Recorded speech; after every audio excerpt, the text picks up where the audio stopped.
any contentious discussion like this, or political discussion in general, let's say, we have to start on the understanding that none of us is 100% right. There are other viewpoints to be considered. So I'm just setting the stage for all of that. Throwing dirt at the person that you disagree with doesn't really accomplish much. I don't even think it accomplishes a lot in the world, but it certainly is ungodly and not the kind of behavior we expect in the church.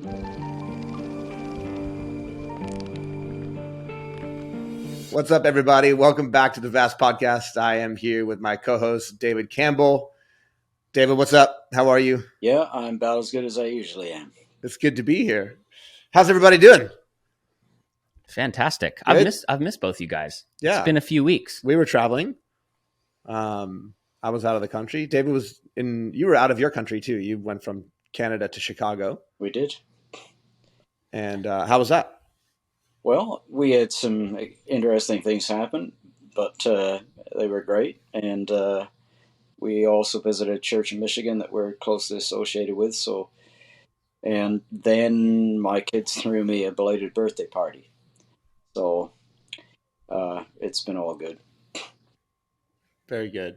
Yes. Happy belated birthday. Happy belated birthday. You turned, can we say this publicly? 39. 39. I knew it. 39. I mean, honestly, how does someone look so good? Hey, so I listened to this debate over the weekend on guns from a Christian perspective. And one side of the debate was pacifist, did not believe in the use of violence, even in the context of self-defense. The other side of the debate was somebody who was making the case for being allowed to own guns and use them in the event of protecting either your own life if it is in danger or the life of somebody else if their life is in danger as well. This is obviously a topic that is talked about a lot in America because, we have the right to bear arms as part of our constitutional rights. And we also have a lot of shootings that happen here. I haven't looked at the statistics, so I'm assuming that we have much more than most other Western nations in the world.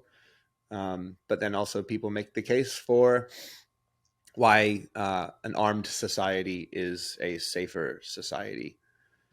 What are your thoughts on Christians and guns, David? I genuinely, I don't own a gun. I've shot a gun like maybe twice in my life.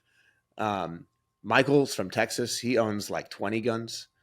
And, he goes shooting every day. My dad lives in a city called Gun Barrel City, Texas. No, it's not. Yes, it is. It is a real place. And it is called Gun Barrel City. Perfect. And I was joking about the 20 guns. I think you own like a rifle back home in Texas. I have 2 shotguns that I have probably not even looked at for a decade. Right. They're in my mom's top of my mom's closet. Yeah. Yeah. But David, you're Canadian. You spent a lot of time in the UK. It definitely seems to me like this is an issue that Christians see through the lens of their culture. Like Americans tend to see it through the lens of their culture. The guy who was the pacifist was British, and so it seemed like he was seeing it through the lens of his own culture, but also was making a really strong biblical case. What do you think? Help me. Well, this is one of those hot button topics that you don't really want to get diverted onto, masks, vaccines, and Trump. Because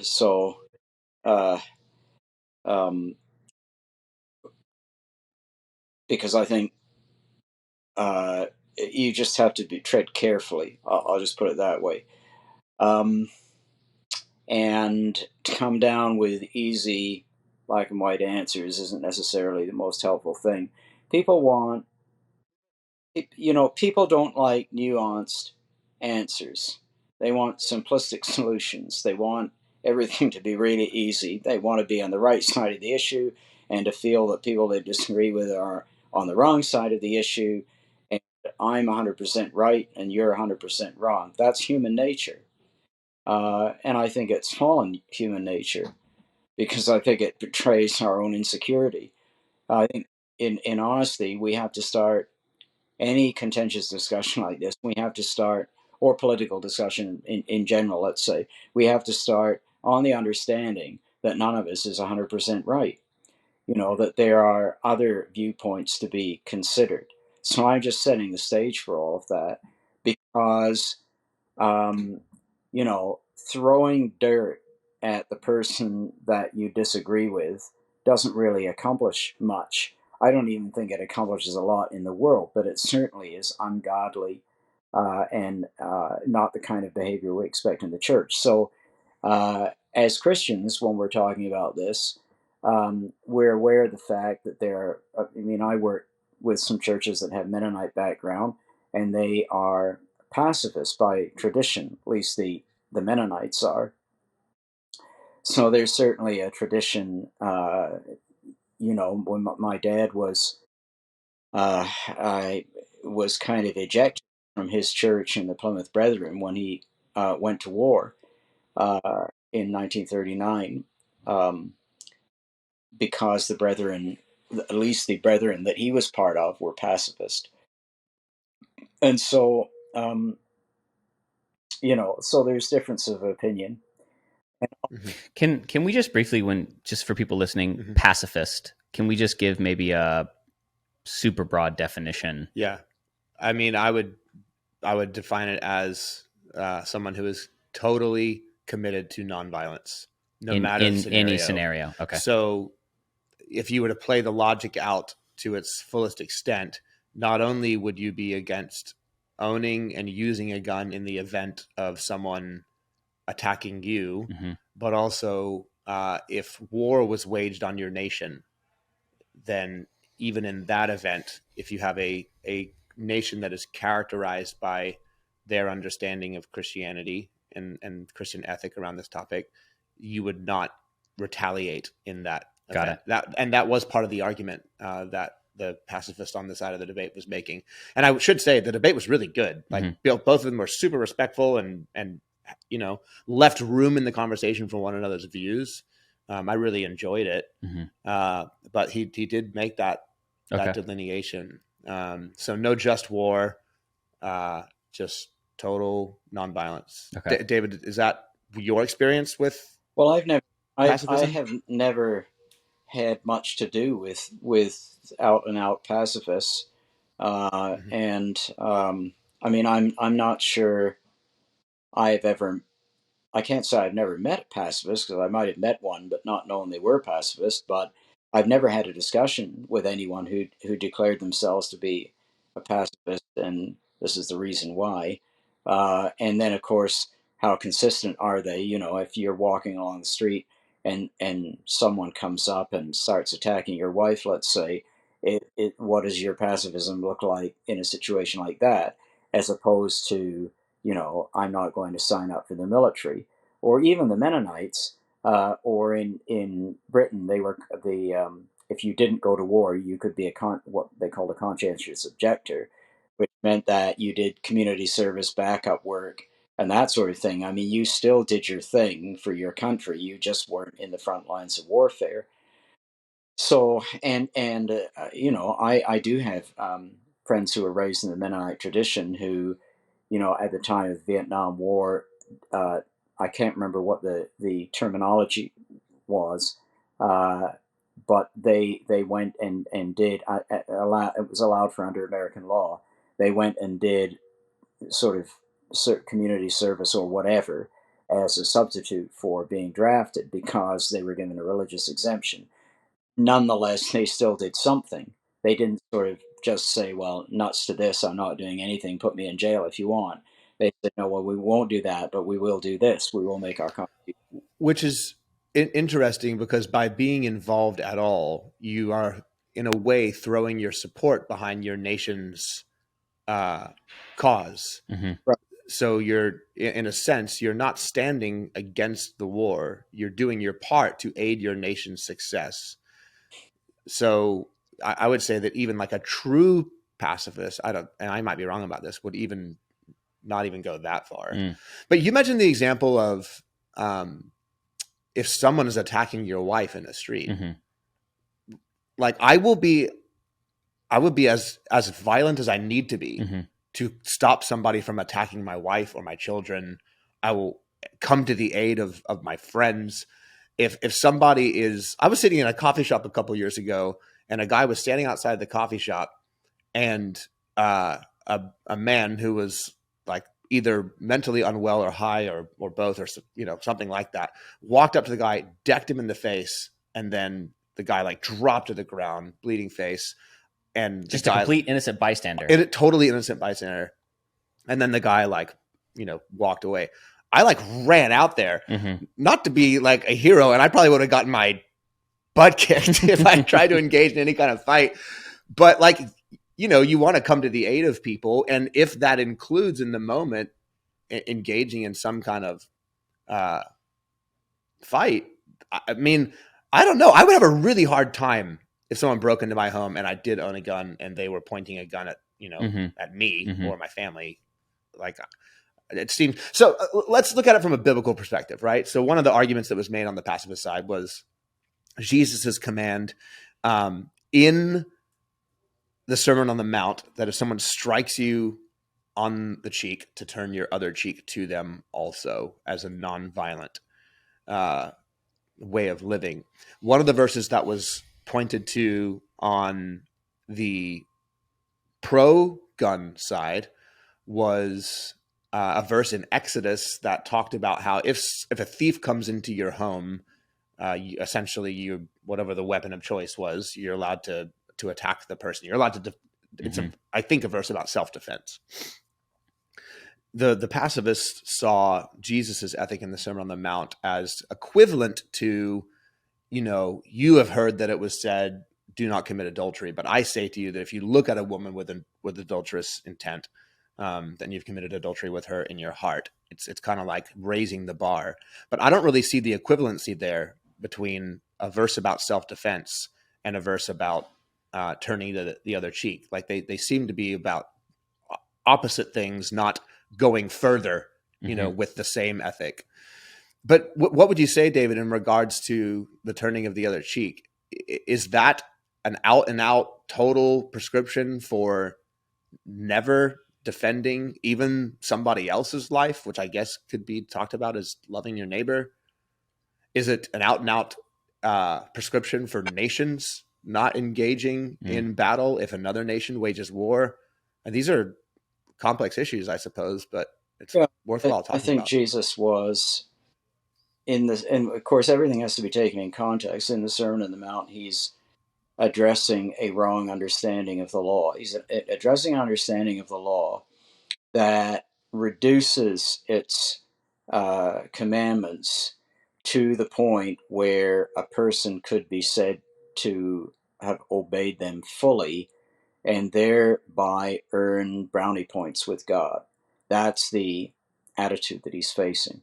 So the Pharisees felt that they had earned the merit, they had earned their own righteousness before God, and there was rabbinic theology, that basically your life is like your good deeds and bad deeds are weighed in the scales, and if you have more good deeds than bad, you're in, and so on. So, so the Pharisees, in order to, make their claim that they had obeyed the law and therefore, in effect, God was obliged to give them brownie points, give them reward that they'd earned. In order to do that, they have to reduce the actual command of the law because, in fact, they're hypocrites. And Jesus pointed that out in the Sermon on the Mount and in other places. They're like whitewashed tombs. They claim to obey the law, but in reality, they don't. So the Sermon on the Mount's kind of shock value. And he's saying, look, to fulfill the law fully means perfection, perfect obedience, and nobody can do that. So he escalates the whole thing, and the idea in the Old Testament is an eye for an eye. That's the justice system of the Old Testament is built partly around that principle. which was meant to curtail injustice through retaliation, so that if someone took my eye, I would not go beyond taking their eye by taking their life. Right. That's correct. And so, but Jesus is, is talking to some very wily people who claim that they're fulfilling that, and he's throwing some shock value at them and saying, well, you can't really fulfill it if you still got sin in your heart. So, even if technically you haven't committed adultery, and you can say, I haven't committed adultery, um, to go to the next step. And it's one thing to say, well, I realize that, that I'm still a sinner. By the grace and mercy of God, I haven't committed adultery. That's one thing. That's a correct response. But the Pharisees were, I'm such a good person that I'm way above the standard of all these adulterers. And Jesus said, "No, you're not basically a good person. You're basically a sinner, and you're uh, the fact that you still have adulterous thoughts in your heart shows that you're not perfect. That you can't make a claim on God. That you can't say you've earned brownie points with God because you're still." Uh, very much rooted in. I mean, you've got a real sin nature that you're dealing with, and nobody can earn a brownie point with God unless they live perfectly, and so in the context of that, this business about turning the other cheek, it's the same thing. That the Pharisees are saying, well, we've obeyed the law, we haven't done this, we haven't done that, in terms of retaliating against our enemies or whatever. But Jesus said, no, in your you would have done if you could have got away with it, you would have done it. And really, what's in your heart? Your heart is that you wish you could obliterate the person that wronged you. But the limits of the law mean that you can't get back. You can only get back at them uh, to a certain measure. But if you really could do what's in your heart, you'd kill them. And Jesus said, no, the opposite attitude. What's in your heart should be the well being, even of the person that wrongs you. Somehow you should wish for their well being. You should feel sorry for them. You should, why did they get into this position? They're heading for eternal hell, and praying for them and all the rest of it. So it's an attitude of the heart, not external actions. Well, I guess in saying that, like, I could see, based upon that argument, you could say, well, okay, so it seems obvious then that uh, using a firearm at somebody when they're attacking you is not in line with the ethic of Jesus. Except to say, I wonder, is there a difference between vengeance and defense? Yeah, well, I don't see. I mean, the Apostle Paul said, if I'm guilty of capital offense, put me to death.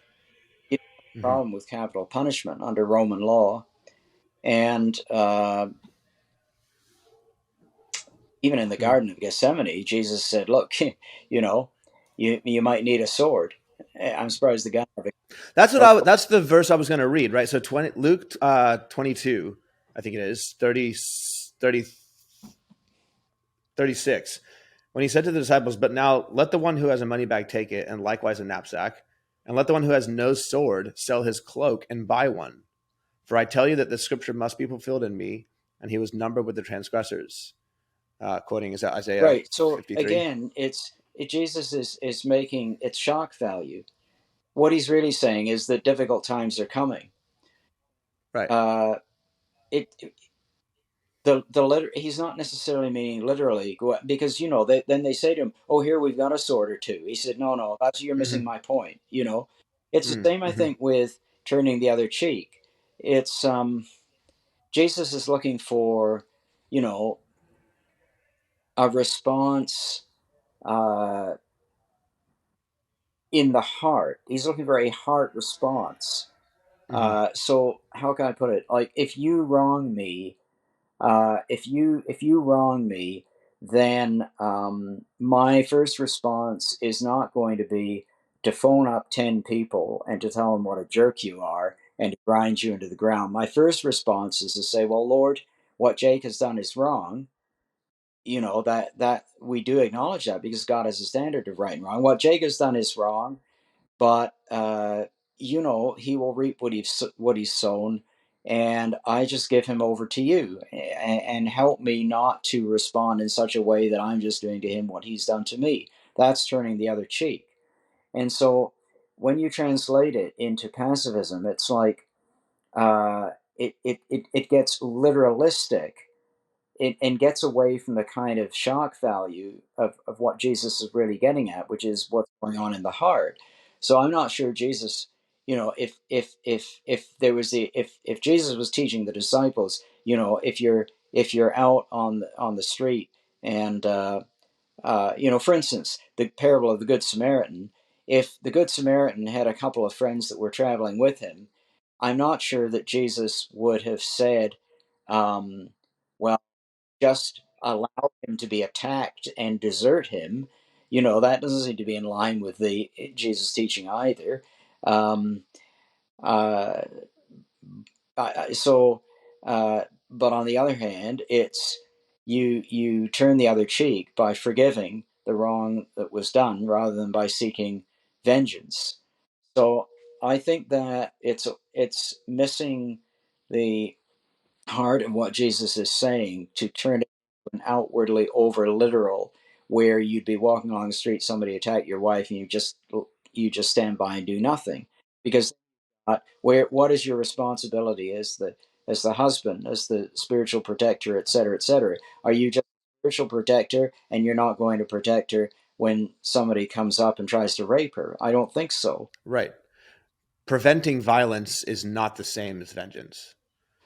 And I think to your point about, what's in the heart is important, because if I'm going to prevent violence in a situation, then I'll go to whatever degree I need to stop the attacker.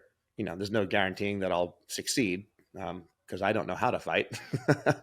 But you'll go to whatever degree you need to. If it's returning a punch to get somebody off of the person that's being attacked, then that's trying to prevent violence. It's not the same as trying to take revenge upon that person, or even wishing that person harm. And I think to your point about the heart, it's almost like maybe I'm off on this, but it's almost like it's a matter of conscience. Now, obviously, right now we're talking about a fist fight. Maybe the conversation gets further nuanced when you introduce the subject of weapons that are made for killing, whether it's an animal or a person. So none of this is to say that there should not be really strong laws surrounding guns, and I'm not an expert on that subject, so I can't even get into it. But certainly, it would seem absolutely reasonable and sensible to have that. But aside from that, just on a philosophical level, there does seem to be some room here to go, maybe this is a matter of conscience for the believer. Yeah. I mean, Like, I personally wouldn't feel comfortable standing up, in front of a congregation and saying, owning a gun in and of itself is wrong. Self-defense, if someone breaks into your home and attacks you or your family, in and of itself is wrong. I wouldn't feel comfortable making that statement. yeah, nor would I. I just think it goes back to the heart. So if you've got somebody that's accumulating a miniature armory in his house, you Right. you just say, well, hey, like, I mean, What's going on here? what's the point of this? Like, what about the stewardship?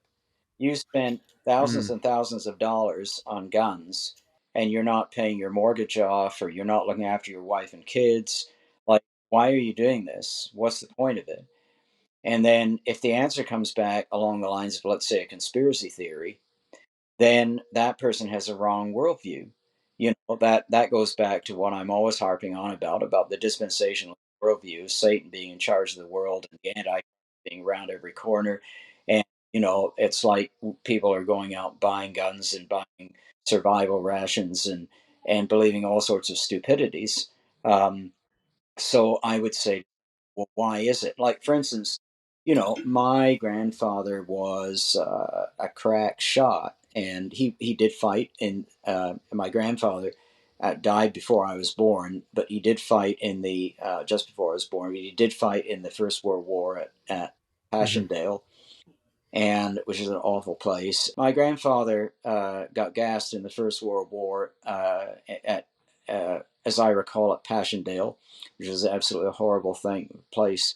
And but before that, he got trained in arms, and for the rest of his life, or part of it anyway, shooting. He was a crack shot, and he loved shooting guns, and he would take my mom, who was their only child, out to the gun club shooting and so on. So what I'm saying, well, why have you got a gun? There's all sorts of reasons to have guns. You might be, it might be a hobby. The treasurer of our church in Ontario was the same thing. It was a hobby, shooting. Um, then there's hunters. There's all sorts of hunters. I mean, North America was a hunter's paradise. People had to hunt to live. So if farmers have guns to protect against wild animals. So there's all sorts of different reasons why people have guns. But if you're the guy that spent $50,000, you've not paid off your mortgage, not looked after your wife because you're into a conspiracy theory and you're accumulating a mini armory of weaponry, that's a problem. So I think we have to approach the issue of people with guns. Like what is your reason for it? If there's an excess, right?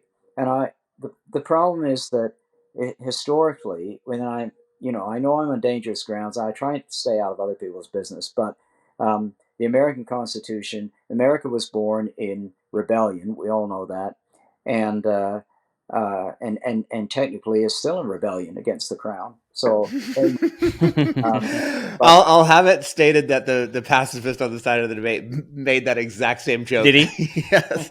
And I will say also that he did add the stipulation that you may own a rifle for hunting. He didn't have a problem with that.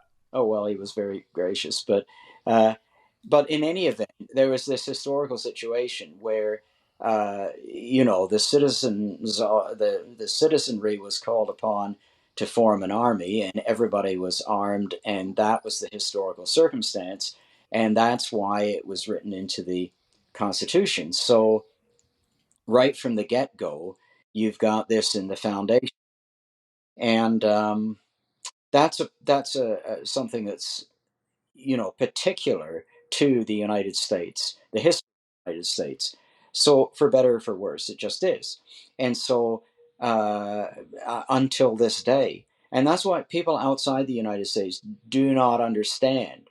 They don't understand the history of it. They think it's just people that that own guns. It's just some kind of hyper right wing politics or something. They don't understand there's 250 years of history behind all of this, and you can't erase that.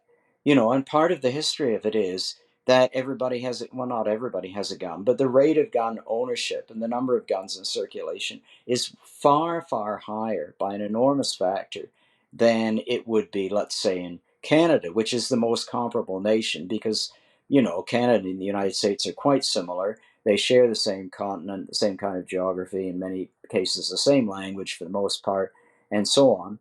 And yet the gun ownership in Canada is a fraction of what it is in the United States, because Canada did not go through that rebellion, and therefore there was, it was always understood that it was the army, that had the weapons and not the individual citizens, and so that's just built into the fabric of society.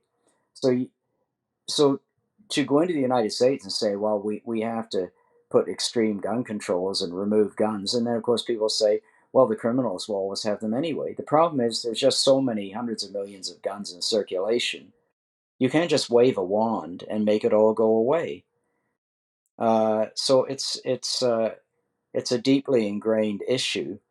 But what is not helpful for Christians is to get all hyped up and angry and start throwing dirt at people that disagree with them. At least we can have a civilized discussion. I mean, it would be nice in an ideal world where there weren't any guns or other offensive weapons. That would be nice, but it's not the world that we live in. So uh, I don't think that, as I said at the beginning, the simplistic black and white sort of solution. Well, it's either you're either a pacifist, however you define that, or you're a militarist. Well, most people aren't either. Most people are, including Christians, are have a more nuanced view. But like I said, people like the easy way out. They like the simplistic answer. They don't like to have to deal in nuances. Mm-hmm. Yeah, I agree. So obviously it's a whole discussion culturally, and that's before you even really get into trying to have the discussion from a Christian perspective as well. It does seem best to me to say that specifically self-defense with a firearm is a matter of conscience, but there must also, as with all matters of conscience, like drinking, there also has to be conversations that need to be had if there's clearly excess there. Right, and that's another issue that, again, people go to one side or the other instead of looking at the nuances of it. Yeah. Yeah, and you just have to, like, the reality is you're talking about a subject that is life or death. Mm-hmm. So I get it. There's a lot of weight to it. And I understand it's not an easy dialogue. I feel like the pacifist guy made a really strong argument, but I also feel like the guy on the side of, no, I think self-defense with a firearm is okay, also made a really strong argument. His was much more logical in terms of he was building a case, and it was a strong case. So, Well, we were in a potentially dicey situation in Chicago where we were in a back alley and there was a drug deal going down, and we're sitting, we being our host that we just been visiting, and myself and Elaine, we were in his vehicle, and there was no escape in this back alley. And our host wasn't all that bothered, didn't seem to be all that perturbed by it. He just announced it was a drug deal going down. Um, anyway, it went down, and there were two young men there, and I'm absolutely certain they both had guns on them. I can't imagine they wouldn't have had in their line of business, so to speak. They could just have shot us if they wanted to. And so I got thinking about it, and I thought, well, if one of them pulled a gun, if I'd had a gun, I probably would have shot him, because that's my wife, and my own life, and my family is to be considered, uh, and what I mean, I didn't initiate it. What he did, if he pulled a gun with the intent of killing me for no reason at all, or to rob us or something like that. So you got to think about it when you get into situations. Um, uh, is that something that you know, I mean, I'd have to live with it the rest of my life, and I can't predict how I'd have responded to it, but I can't say that I would just have sat there if I'd had a gun and not used it. And right. if I'm being honest, Yeah. And that's why I started the conversation by, I share that same feeling, and I have no problem being honest about that. And I think that that's so normal. Mm-hmm. Gosh. Oh yeah, man, I'd be pretty surprised if someone said, no, I think I just let the drug dealer shoot my wife, yeah, mm-hmm. or me. Right. I don't know, man. Mm-hmm. That's not, yeah, not me. Yeah, I don't think so. And to me, I've again, until you have to go through something like that, I don't think you know exactly how you're going to feel. But if we're talking judgment, I don't think I would live with any fear of judgment from the Lord because of that circumstance. Mm-hmm. I think I would have a clear conscience Right. between me and God as it regards that situation, because I knew what was in my heart in that moment. So, yeah. Interesting stuff. Interesting stuff. Yeah. Should we finish with a couple of toxic theology questions? Let's do it. Leland's trying to log in right now, by the way. I know. I saw that. He texted us and said cool. He's early. He's just okay. This has been a heavy discussion. It's been good. Really good. Very good. Now let's get into mocking some people's theological ideas. How about that? Shall we do that? I'm kidding. We don't mock anybody. Sometimes David. We just edges on mockery. Okay. Let's start out with a fun one, shall we? White evangelicalism would rather you be a bad person with the right beliefs than a good person with the wrong beliefs. Going to read that again. White evangelicalism would rather you be a bad person with the right beliefs than a good person with the wrong beliefs. Well, see, that's a stupid argument, because if you understand Christianity, you cannot have the right beliefs and the wrong action. If you have, obedience is faith, and faith is obedience. If you really understand what you believe, you're going to walk it out. And the Bible says if you don't walk it out, then you don't really get it. So I don't know of any pastor who would want anyone in his congregation to have the right beliefs but be a quote unquote bad person. I mean, if you really have the right beliefs, it means that you have recognized that you're a sinner, that you have cried out to God in repentance, that you've asked God to forgive you, that you recognize that you have no right to lord it over other people, and that Christ has called you to follow him in the way of the cross. That's right beliefs. If, Jesus talked about people who call me Lord, Lord, and even prophesy and cast out demons, and I'll say, I didn't know you. So, I think he was talking about people who thought they had right beliefs, but actually didn't. I don't think it's possible to really understand the gospel and not let it be walked out in your life. And well, it's also assuming in that argument that people they're saying are good, that you have to then just like dig in each inch beneath the surface there and go, the reason that they think they're good is because what they believe is right. What they think they believe is right.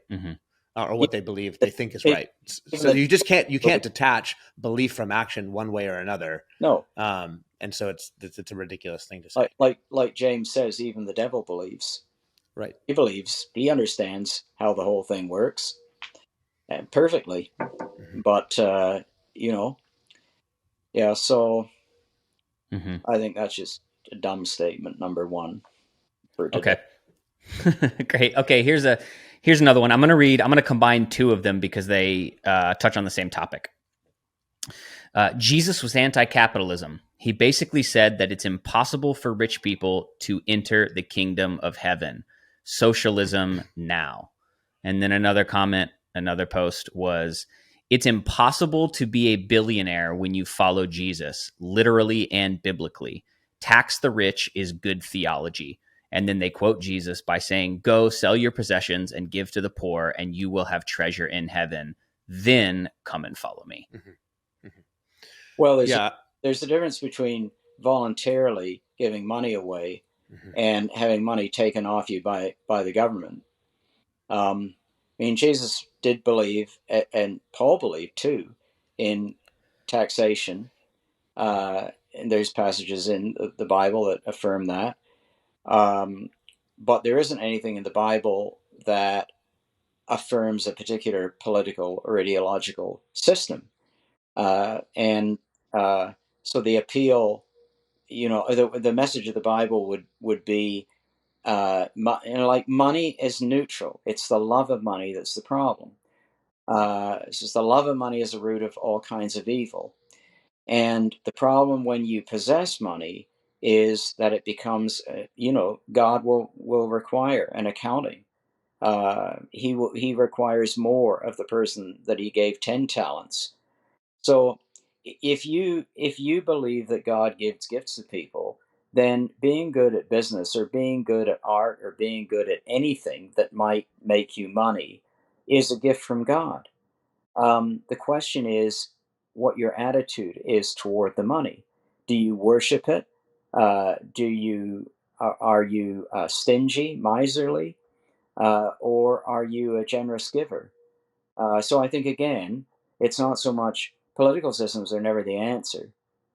I mean, Margaret Thatcher, God bless her, used to say that socialism worked fine until you'd spent all of somebody else's money, and then it didn't work anymore. And so, a pat answer like not socialism isn't God ordained, neither is capitalism. They both have problems. One of them is oppressive, the other of which is based on greed. So somewhere in the middle of it, Christians are not called to, uh, create a state with certain laws or standards in it, and that's the representation of the kingdom of God. The kingdom of God is a matter of what's in our hearts. That's what Jesus taught. So, where it starts in church is what is our heart toward money? And you can have, uh, uh, you can have a small amount of money and yet have a terrible heart toward money. If you got money, if you won the lottery tomorrow, you would not be generous with it. So there's no virtue necessarily about being poor. Um, and Jesus said, "Yeah, I said it's hard for a rich person to enter the kingdom." But the next thing he said was, "With God, all things are possible." So that and why that is the case is that a rich person, if their heart is right, and the question is, are you an owner or a steward? That's what all of us have to answer as Christians. When it comes to money or anything else, do we regard our money as something we own, or is it just a gift from God that's passing through our hands and to be used for his purposes? Can you read the first one again, Mike?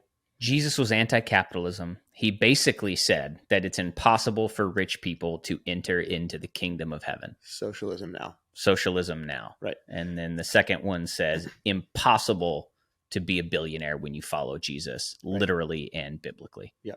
I think that the mistake that the left leaning person is making there is number one, they're certainly conflating their faith with politics. So they're seeing the solution as a political solution. Number two, that political solution historically does not have its grounding in, number one, the dependency upon God, but number two, in many cases, even the belief in the existence of God. Mm-hmm. Number three, a lot of times it lends itself to a very overrealized eschatology. So there's the belief that if all the wealth of a society is given over to the state to manage and to distribute, that will equal, some kind of communistic utopia at the end. But it deeply fails to recognize that sin is an issue of the heart, and so whether you're the personal possessor of wealth, or the government is managing the wealth, there's still going to be sinners at play, and there's still going to be inequality. That's just a fact of life. Another fact of life is that you're not always going to have equality of outcome. Even if you give everybody the same amount to start, you're going to have an inequality of outcome after some period of time. And Christians should believe that idea on the basis of, honestly, God's sovereignty and what God has given to certain people. Some people are smarter than me. Some people are more talented than me. Mm-hmm. And I could be given $100,000 and they could be given $100,000. And at the end of it, I might have 80 and they might have 150. Like, that's just the reality. And I think Christians need to be okay with that idea. And when you couple that with the biblical teaching on stewardship, on charity, on generosity, on compassion, I think that is a much more likely way to equal the the kind of society that we would like to live in than handing all ownership over to the state and having them divvy it up for us. And then the last thing I would say is, well, back to the overrealized eschatology thing. It's not going to happen.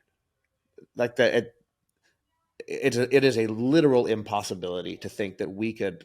It's a Tower of Babel, is what it is. It's man trying to build their own way to some kind of heavenly experience apart from God's kingdom. I, And I that I just add the thought, in my experience, I've met a lot of people who were kingdom wealth generators, I call them. People that, I mean, some people can make money.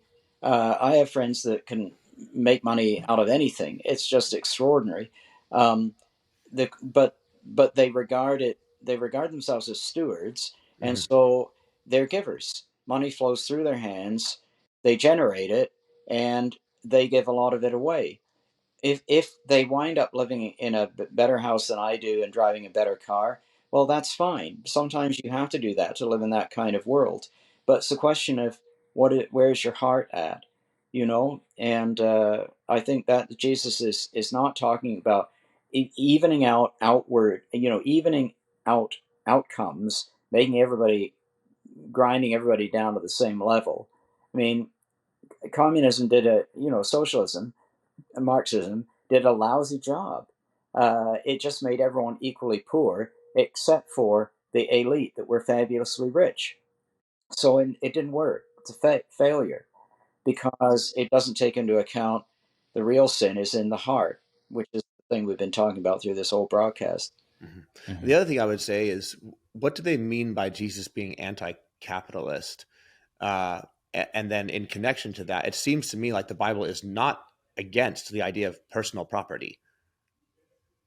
I don't see that Oh, anywhere in Scripture. Paul had his business on the side, and James and John were in the fishing business, and the parable of the talents implies that because the talent was unit money, that God gives more to some than to others, but He Mm-hmm. requires more of an accounting. Mm-hmm. So I just think as soon as we throw in the terms capitalism and socialism into a discussion of biblical theology, we've lost the plot entirely. Mm-hmm. That's Yeah. not what God's interested in talking about. Yeah. Yeah. Great. I think that personal property that's something that is, it's just an obvious thing of life. And I think the Bible, it just kind of assumes that reality. Um, the earth belongs to the Lord. What what but He what made it. what boggles me is why people object to corporations owning a lot of money, but they don't seem to have any problem with the government as a mega corporation having all this power and money. Well, if the government is just another entity run by people, and suppose that government is purely democratic and everybody has an equal share in it, is a total deception and delusion. It's run by power brokers, just like corporations are. The sin's in the heart of the individual. Mm-hmm. Okay, I got one more, and we have 1 minute. You each have 30 seconds Okay. to respond. This one's great. I don't need anyone else to pay for my sins because I am an accountable person. If the reason you need Jesus is so someone else pays for your sins, perhaps consider that you need to learn to be more accountable. There are far better reasons to need something or someone than to forgive you of your sins. 30 seconds each, go. Basically, that is one of the most arrogant statements I've ever heard, because the person who's made the statement thinks that they're absolutely fine, they're perfectly capable of accounting for all that, paying for all their debts and sins, and are in an exalted state of moral perfection. Yeah. Um, well, number one, I think it's a huge underestimation of just how guilty we are. And then number two, actually, Christianity has a lot to do with accountability. Just because we're forgiven of our sin doesn't mean, I mean, we just talked about it in terms of the stewardship of what we've been given. There is some accountability there. It seems to me it has to do with um, uh, heavenly reward and what our experience is like in the new creation. I don't know exactly what that looks like, but it does seem to me that the New Testament talks about how the way you handle this life has some kind of impact on your life to come. And David, if I'm off on that, feel free to rebuke or correct me. But I don't see anything in the New Testament that downplays the importance of accountability. I only see, hey, this is the grace you've been given, and therefore this is how you should live in light of the grace that you've been given. Amazing. Awesome. Thanks, gentlemen. Thank you. You're welcome.